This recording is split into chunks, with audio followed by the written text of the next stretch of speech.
ওইখানে যার সাথে আমার মারামারি হয় সুমন হুসাইন, হ্যাঁ, ও হচ্ছে প্রফেশনাল একজন ফটোগ্রাফার। সে প্রায় মনে করেন ফটোগ্রাফির করে থাকে, ইভেন্ট অর্গানাইজ করে থাকে। আমারও অনেক ইভেন্টের সাথে সে কাজ করেছে এর আগে, তো সে আমার পূর্ব পরিচিত।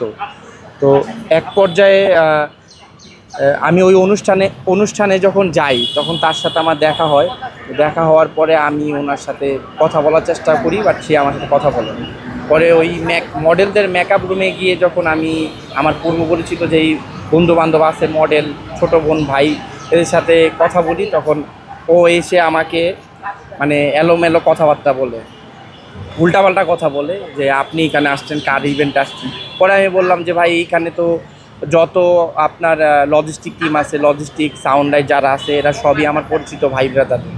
তো আপনি এখানে কি করছেন? বলে আমি এটার সাথে জড়িত না, আমার কিছু না। পরবর্তীতে আমি জানতে পারলাম যে এই অ্যাওয়ার্ড শোটার, ফ্যাশন শোটা ওই অর্গানাইজ করে জুই। ওর সাথে আমার কিছুদিন আগে কথা হয়। ও আমাকে একদিন বললো যে সুমন হোসাইন নাকি ওকে মিডিয়াতে ইনভলভ করতে চাচ্ছে, কিন্তু ও জানে যে সুমন ভালো না। তখন ওরে আমি বললাম যে সুমনের সাথে তোমার কাজ করা দরকার নেই, বাদ দাও। পরে এক পর্যায়ে আমি সুমনকে ফোন দেই, ফোন ধরে না। পরে ফেসবুকে মেসেজ দেই, ওইখানে আমাকে ব্লক করে রাখে। আর হোয়াটসঅ্যাপে যখন আমি ওকে মেসেজ দিই, ও আমার মেসেজ সিন করে না। মেসেজে এইরকম আমি লিখছি, সুমন ভাই আপনি আমার ভাই ব্রাদার, আপনি ফাহমিদা আফরিন জুই এই মেয়েটাকে আপনি আপনার শোতে নিয়েন। তো এটা জানার পরেও সে ওইখানে ও শোতে ওকে নেওয়ার পর আমি ওর সাথে কথা বলি যে আপনি ওরে কীভাবে নিলেন, আপনি তো আমার ভাই ব্রাদার, আপনার সাথে আমার দেখা হবে, সামনে কথা হবে। তো এই কথা বলে আমি যখন ওই আশেপাশে যারা আয়োজক ছিল ওদের সাথে কথা বলতেছিলাম, তখন সুমন আমাকে ফলো করতেছিল। ফলো করার পরে আমি সুমনের একটা ছবি তুলি আমার ফোনে।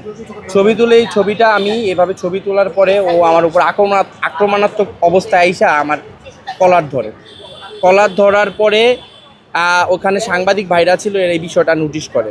কলার ধরার পর আমি ওকে ধরি। মারামারির ভিডিওটা আপনাদের সবার কাছে আছে, আপনারা দেখছেন। ওইখানে জাস্ট মারামারিই হয়। পরে ও 999-এ কল দেয়, সুমন হোসাইন 999-এ কল দিয়ে পুলিশ আনায়। পুলিশ বিষয়টা জানার পরে আমরা থানায় যাই, সবাই থানায় যাই। যে ওখানে বিষয়টা মীমাংসার নামে ওসি সাহেব, রমনা থানার ওসি সাহেব রাহাত সাহেব, উনি একটা তামাশা ক্রিয়েট করে।